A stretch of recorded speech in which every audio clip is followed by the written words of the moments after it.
Clarice Montague, who we know from her more usual romance sagas, creates a fantastic world called Hucken, a believable place you can lose yourself in from page 1.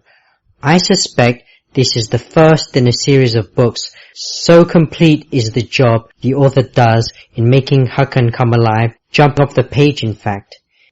It's always a temptation to dump information on the poor reader, page after page, of history or cultural signposts, but Montague resists this temptation. Instead, drip-feeding us the required information, page by page, chapter by chapter. Each gem of Hucken history is a delight to be savoured by the reader, gradually pulling them into this make-believe world. However, I must say that I think there is a little too much gratuitous violence and it's out of place. It really jars in places.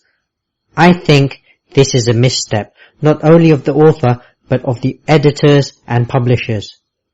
One scene at the culmination of the book was, in my opinion, totally ruined by a Hollywood-style bloodbath. It was the only weakness for me in what was an otherwise enjoyable read. However much I tried to enjoy this journey through a world after an imagined Russian victory in a 1980s World War III, I just felt there were too many plot holes. It didn't hold water, and I found myself scoffing with disbelief. What it did make me do, more often than I felt comfortable with, was trying to decide if the whole project was a satire. Alternative history is a very successful niche, but I felt Brad Peterson just overdid the melodrama and it came across as ridiculous. The story jumps around far too much, and this has the effect of unbalancing the reader in a most disconcerting way. Far too often I found myself trawling back pages and pages trying to find out who this drunk uncle or that disgraced general was.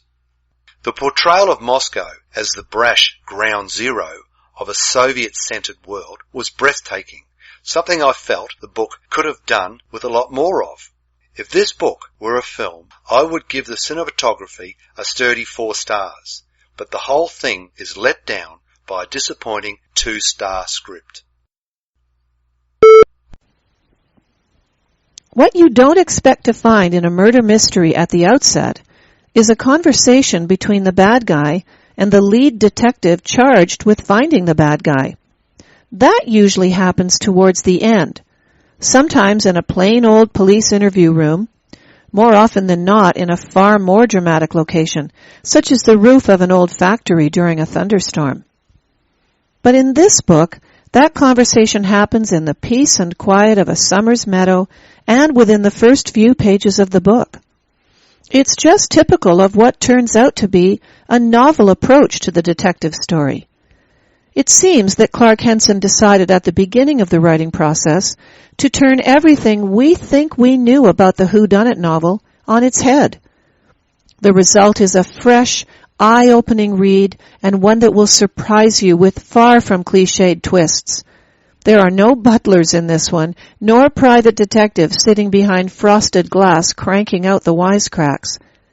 Henson also has a great ear for 1950s Chicago dialect and jargon. You'll feel yourself right there along with the protagonists.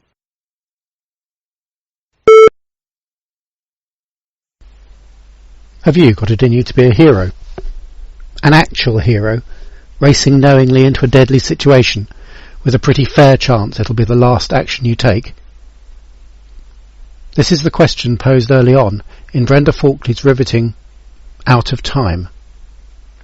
And what makes this all so much more fascinating is that the question is not asked of a firefighter at the bottom of a burning building, or of a soldier readying himself to face bullets and bombs, but of an everyday man. John Richardson is an everyman, a you, a me, simply making his way through life, inching his way towards retirement and an inadequate pension. Falkley paints the world of John Richardson with supreme detail and an assured touch.